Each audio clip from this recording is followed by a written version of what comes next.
अस्सलाम वालेकुम स्टूडेंट्स। आज हम लोग एक्सरसाइज 1.3 स्टार्ट करने से पहले देख लेते हैं टाइप्स ऑफ मैट्रिसेस। सबसे पहले हमारे पास है matrix, row matrix. Row matrix की हम लोग डेफिनेशन देख लेते हैं। अ मैट्रिक्स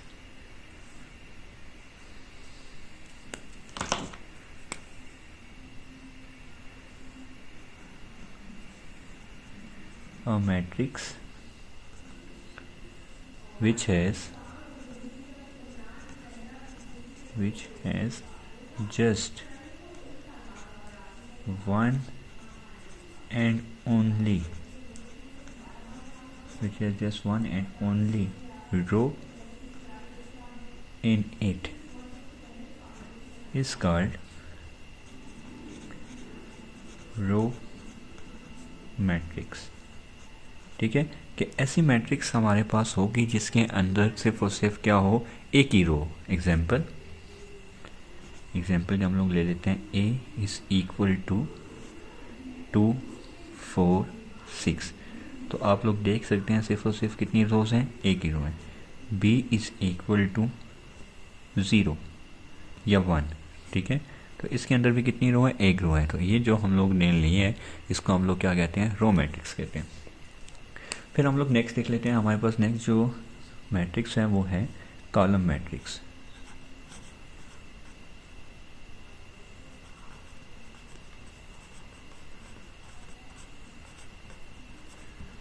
कॉलम मैट्रिक्स कौन सी होती है? अ मैट्रिक्स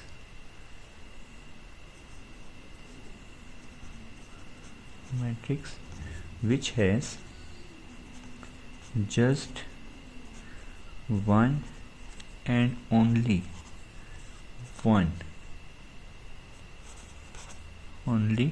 column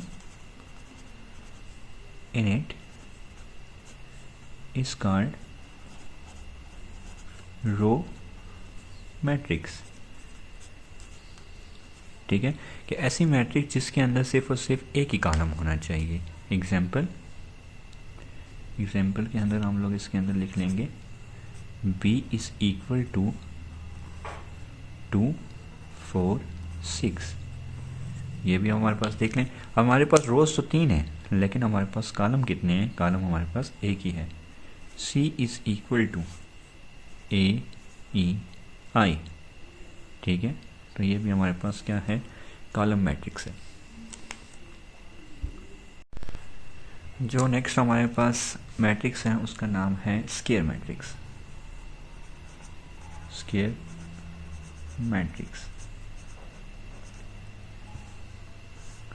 हम लोगों ने रो मैट्रिक्स भी देख ली, column matrix and now square matrix. Third matrix की हम लोग देख रहे हैं types. A matrix which has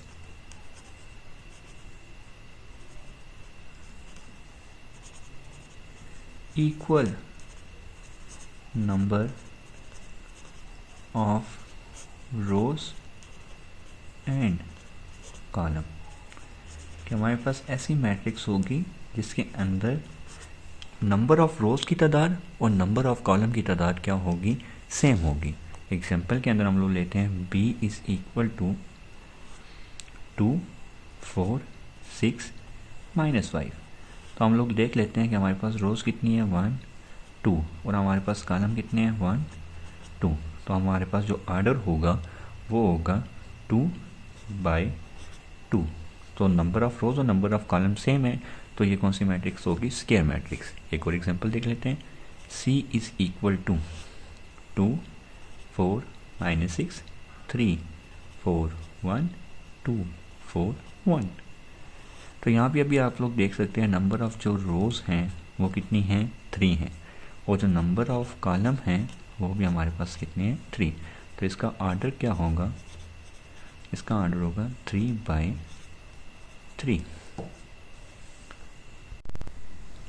और रेक्टेंगुलर कंपोनेंट्स की जो हमने एग्जांपल देखे वो है C is equal to 2 4 6 3 and 4 1 2।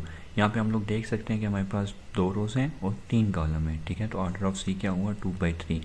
तो जब ये सेम ना हो, नंबर ऑफ रोज़ और नंबर ऑफ कॉलम सेम ना हो, तो ये कौन सी मैट्रिक्स होगी, फिर रेक्टेंगुलर मैट्रिक्स होगी। जीरो मैट्रिक्स एनी मैट्रिक्स की कोई भी मैट्रिक्स हो सकती है, चाहे वो रेक्टेंगुलर हो या वो स्क्वायर मैट्रिक्स हो।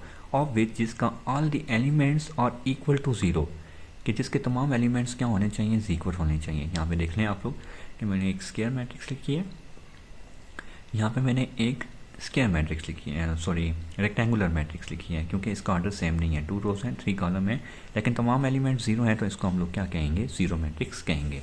Diagonal matrix a matrix in which all the elements are zero, कि ऐसे डायगोनल मैट्रिक्स वो एलिमेंट्स मैट्रिक्स होगी जिसके एलिमेंट्स क्या होंगे, zero except the diagonal elements. कौन से, डायगोनल पोजीशन के ऊपर जो एलिमेंट्स होंगे उनको छोड़ के तमाम एलिमेंट्स क्या होने चाहिए, ज़ीरो होने चाहिए। तो आप लोग देख लें फर्स्ट एंड सेकंड जो है वो डायगोनल एलिमेंट्स हैं, डायगोनल पोजीशन है, ठीक है। उनको छोड़ के जो बाकी एलिमेंट्स हैं वो क्या हैं, ज़ीरो, और ये सेम भी नहीं होने चाहिए, डिफरेंट होने चाहिए, ठीक है। उनको हम लोग क्या कहते हैं, डायगोनल मैट्रिक्स कहते हैं। नीचे भी आप लोग देख लें कि जो फर्स्ट, मिडल एंड जो लास्ट है वो डायगोनल पोजीशन है, बाकी तमाम एलिमेंट्स क्या हैं, ज़ीरो है, और ये दोनों भी क्या है, ये तीनों भी क्या हैं, सेम नहीं है। इनको हम लोग क्या कहते हैं, डायगोनल मैट्रिक्स कहते हैं। नेक्स्ट आप लोग देख लें कि हमारे पास जो मैट्रिक्स है वो स्केलर मैट्रिक्स है। A scalar matrix in which all the elements lying on the main diagonal, कि जो मेन डायगोनल के ऊपर एलिमेंट्स हैं, ठीक है, are equal and remaining elements of the main diagonal are all zero, कि जो डायगोनल एलिमेंट्स हैं वो सेम होने चाहिए। हमने पहले डायगोनल मैट्रिक्स के अंदर देखा था कि जो डायगोनल एलिमेंट्स थे वो सेम नहीं थे, लेकिन यहाँ पे डायगोनल एलिमेंट्स क्या आ रहे हैं, सेम आ रहे हैं। इसको इस वजह से हम लोग क्या कहते हैं, स्केलर मैट्रिक्स, और जो बाकी के एलिमेंट्स हैं वो सारे क्या होने चाहिए, ज़ीरो होने चाहिए। Identity matrix, identity matrix is a square matrix, identity matrix भी एक स्केयर मैट्रिक्स है, एंड डिनोटेड बाय आई, इसको हम लोग किससे रिप्रेजेंट करते हैं, कैपिटल आई से रिप्रेजेंट करते हैं। The diagonal elements are equal to 1, ठीक है। ये डायगोनल एलिमेंट्स किसके बराबर होते हैं, 1 के बराबर होते हैं, ठीक है। जो हम लोग डायगोनल जो एलिमेंट्स होते हैं वो 1 होने चाहिए, and remaining elements are all zero, और जो बाकी जो बच जाता है वो सारे क्या होंगे, ज़ीरो होंगे। इसके अंदर हम लोग एक एग्जांपल और भी देख लेते हैं। आई इज़ इक्वल टू, मैं किसी और से रिप्रेजेंट नहीं कर रहा, क्योंकि जो इसको रिप्रेजेंटेशन की जाती है वो कैपिटल आई से की जाती है। तो हम लोग फर्स्ट जो डायगोनल एलिमेंट्स है उसको ज़ीरो लेते हैं, सॉरी 1 लेते हैं, और बाकी को हम लोग क्या लेंगे, ज़ीरो। तो मिड वाला भी जो डायगोनल पोजीशन होती है मिड की, उसको भी 1 दिया, बाकी जो हम लोग हैं एलिमेंट्स क्या लेंगे, ज़ीरो, और लास्ट में भी हमने क्या लिया, 1।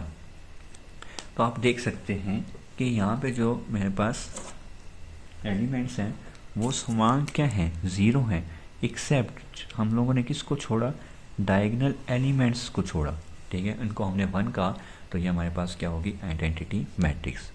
तो उम्मीद करता हूँ कि आपको टाइप्स ऑफ मैट्रिक्स समझ आ गई होंगी। इंशाल्लाह हम लोग नेक्स्ट वीडियो के अंदर ट्रांसपोज देंगे, मैट्रिक्स का ट्रांसपोज कैसे लेते हैं, सिमेट्रिक मैट्रिक्स और स्क्यू मैट्रिक्स कौन सी होती हैं, और हम लोग कैसे फाइंड करते हैं, इंशाल्लाह हम लोग नेक्स्ट वीडियो में देखेंगे।